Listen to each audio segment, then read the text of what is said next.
Oi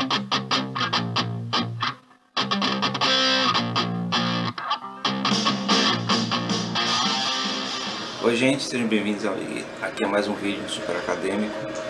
Hoje eu vou continuar falando sobre minha tese, continuar a playlist sobre minha tese, chegando hoje ao capítulo 4, que é o capítulo central da tese, que desenvolve como o livro acadêmico digital é um instrumento para a difusão social do conhecimento.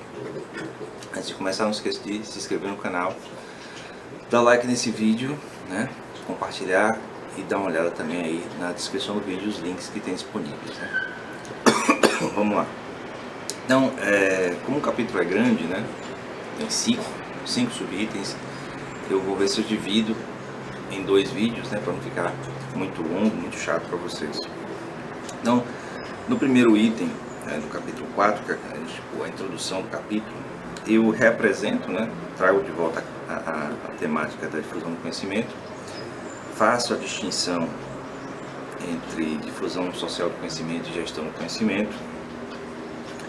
Eu falo que as referências sobre difusão do conhecimento eu tirei principalmente das pesquisas, das publicações resultantes de pesquisas do doutorado multidisciplinar e multi-institucional em difusão do conhecimento, que é um doutorado sediado aqui na Bahia, que envolve várias instituições, e que é interessante que, além da área de educação, trabalha também com outras áreas, inclusive tecnologia.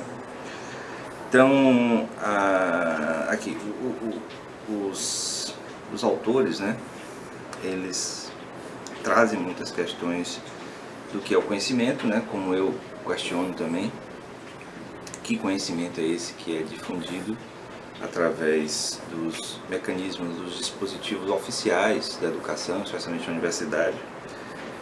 E aí, como eu problematizo a questão dos instrumentos, instrumentos tecnológicos para a difusão social do conhecimento, eu passo a analisar como é que esses instrumentos são desenvolvidos, são aplicados para a difusão do conhecimento.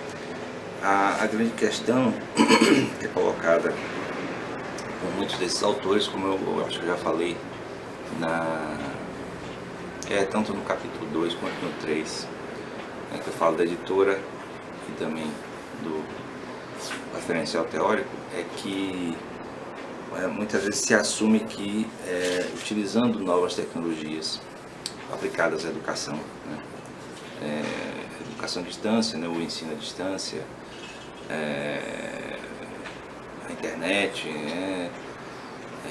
instrumentos digitais diversos que servem para propagar a informação, seria uma espécie de caminho para a difusão do conhecimento. E aí, em muitos casos, não se leva em consideração esse projeto, digamos assim, de difusão de um ponto de vista mais social no sentido de engajamento mais amplo e autônomo e libertário, das pessoas da sociedade, e ao mesmo tempo de possibilidade de um reencontro dos sujeitos, das pessoas, dos sujeitos reais, consigo mesmos através dos processos de difusão de conhecimento, de contato, e apropriação dos conhecimentos. Aí essa parte introdutória versa muito sobre isso, e aí eu pego e amplio a problematização, questionando sobre como de fato pode acontecer essa difusão, já que à medida que a gente vai aprofundando as questões sobre difusão do conhecimento, a gente eu vou vendo, eu vou percebendo, e o leitor pode perceber também, que se esquece ou se deixa de lado muitas questões que eu estou abordando aqui, de como o relacionamento, como a pertença dos indivíduos, dos sujeitos na universidade, principalmente através do programa de pós-graduação Estricto Sensu, promovem essa difusão do conhecimento. Então haveria aí um relacionamento entre questões ideológicas, entre questões subjetivas questões políticas que envolvem os relacionamentos entre os sujeitos dentro desses programas, né, dentro desses dispositivos institucionais do qual fazemos parte.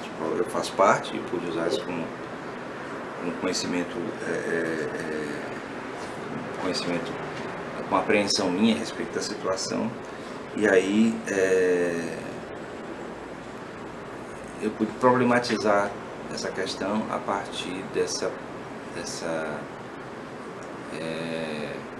a partir do momento que eu assumo que não é possível, né, uma difusão social do conhecimento que não leve em conta esse papel que depois eu vou meio que colocar do ponto de vista meio que espiritual ou afetivo dos sujeitos nesse processo de absorção de conteúdos produzidos e publicados e a partir dessa absorção, a transformação desses conteúdos como sendo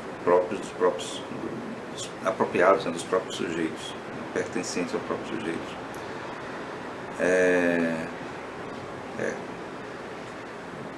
Eu problematizo que não é levado em conta os desejos individuais de cada sujeito. Bom, é isso. Eu trago um alinhamento novamente com Lima Júnior, né, em relação à maneira como ele vê esse processo de difusão do conhecimento a partir dos sujeitos, né, a partir da subjetividade. Tem um alinhamento também com Salles, né, com Galef também, que falam de como o ser humano, né, como cada sujeito ele faz parte de uma espécie, né, que precisa da construção do sentido para a elaboração da sua realidade, para a compreensão de sua realidade. E aí essa necessidade de produção de sentido acaba levando, direto ou indiretamente, ou formal ou informalmente, a partir do desejo consciente ou mesmo inconsciente de trazer sentido para si mesmo, né? E aí fazendo isso, no caso específico, dentro desses ambientes de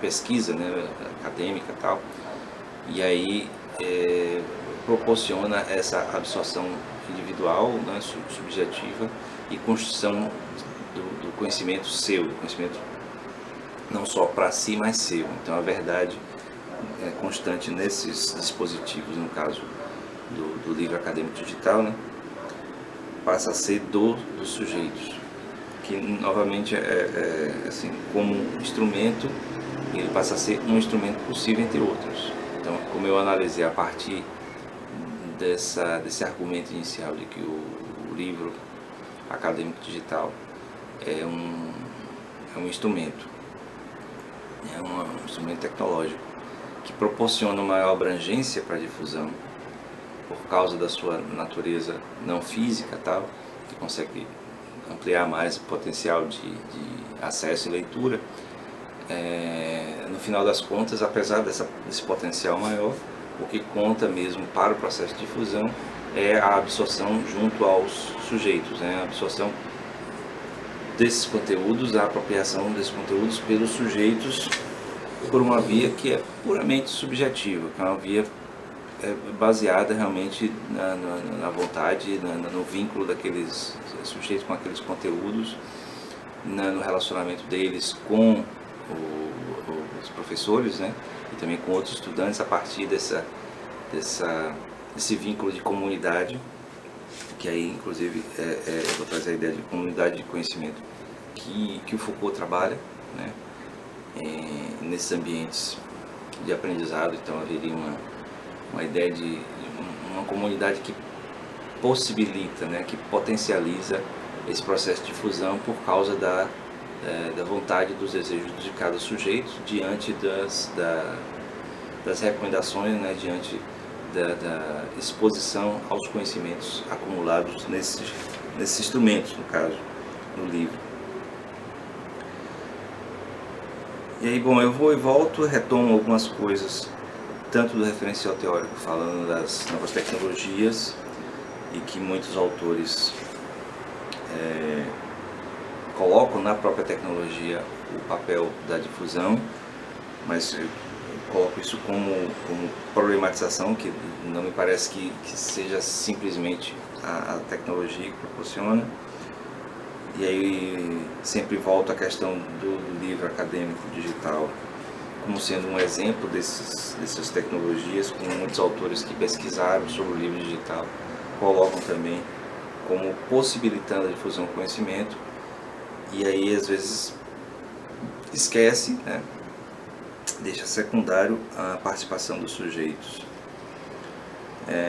Uma sintonia entre sujeitos, mesmo em discordância. Então, a partir das autoras Ribeiro, Menezes e Campos, que são mais vinculadas inclusive à gestão do conhecimento, mas elas colocam uma coisa interessante que muitas vezes o processo de difusão acontece também pela discordância, né? Então, quando autores, né, de livros acadêmicos digitais e a comunidade entra em contato com o que foi produzido, né, com o que está sendo propagado para aquele livro, mesmo discordando, né, havendo divergências no conhecimento que está sendo exposto, proporciona a difusão do conhecimento, não simplesmente repetindo o conteúdo, mas trazendo questionamentos e críticas sobre aquele conteúdo. Então isso é uma forma também de difusão, e no caso é social, porque está a crítica embutida aí, certo? Então se há uma crítica embutida, então tem um papel de desenvolvimento da sociedade, né, de libertação, de certo modo,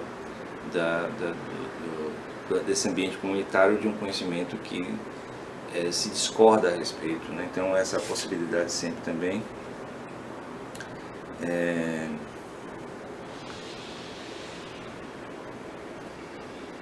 Vários pesquisadores também falam da questão do que as tecnologias digitais no geral, e aí eu trago o livro acadêmico digital como uma especificidade, possibilitam uma maior flexibilidade nos processos de difusão, ou assim, flexibilidade nos processos de propagação, né? Porque a difusão depende não do instrumento, mas dos sujeitos. Então essa maior flexibilização potencializa uma maior abrangência do conhecimento que está sendo difundido. Eu cito também Salles e Galef para falar sobre essa possibilidade, né? O conhecimento acontece nos sujeitos e não nos instrumentos, eu reforço isso várias vezes. O papel das redes também é colocado como parte da problematização, lembrando sempre que as redes, no caso, são os sujeitos e não os instrumentos que proporcionam a que a gente chama de rede digital, né? Rede social digital. Então cada sujeito seria um nó nesse processo de difusão, né? Propagação, né? Do conhecimento que plantado naquela rede.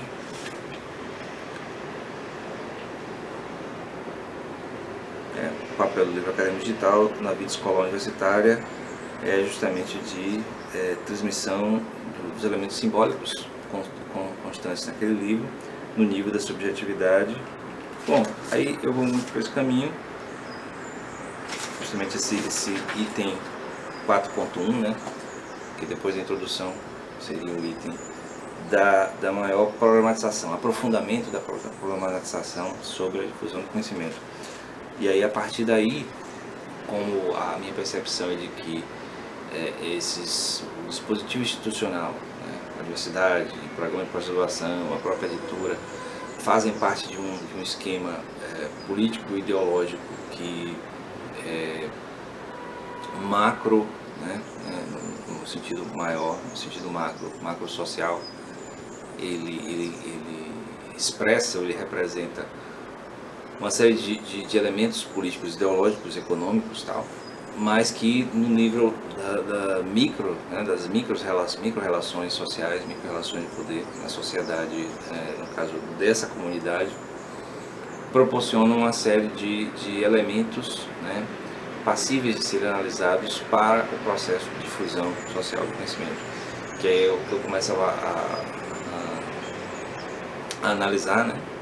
Escrever, analisar, expor como isso aí acontece, que aí realmente é o cerne, a coisa central da tese, e a partir daí, como mesmo dentro desse processo de micropoder, nesses dispositivos institucionais, acontece o processo de subjetivação dos sujeitos, né? Quem tem contato com esses conteúdos indicados pelo processo de relação de micropoder, chegando à possibilidade realmente de difusão do conhecimento a partir dessa subjetivação. Mas isso aí fica para o vídeo final, que aí eu pego e falo desses elementos a partir desse vocabulário Foucaultiano, né, de sujeição, subjetivação, também, né, de elementos mais próximos, né, mais meus mesmo, de como eu desenvolver essa teoria para poder chegar na conclusão e terminar a tese. Então fica faltando só mais um vídeo aqui na playlist. Bom, então eu vou ficando por aqui, espero que vocês tenham gostado, né, desse primeiro desenvolvimento, capítulo 4 da tese. Se houver questões, coloquem questões, eu vejo se eu consigo absorver para o próximo vídeo. Se bem que eu acho que eu gravo antes de estrear, mas qualquer jeito coloquem comentários aí. Deem um like no vídeo, né, se inscreva no canal se não está inscrito. Muito obrigado aos novos inscritos. Quiser apoiar o canal, tem aí a minha conta no PayPal, né, dê uma olhada nos meus livros também, nas minhas redes sociais. Até o próximo vídeo.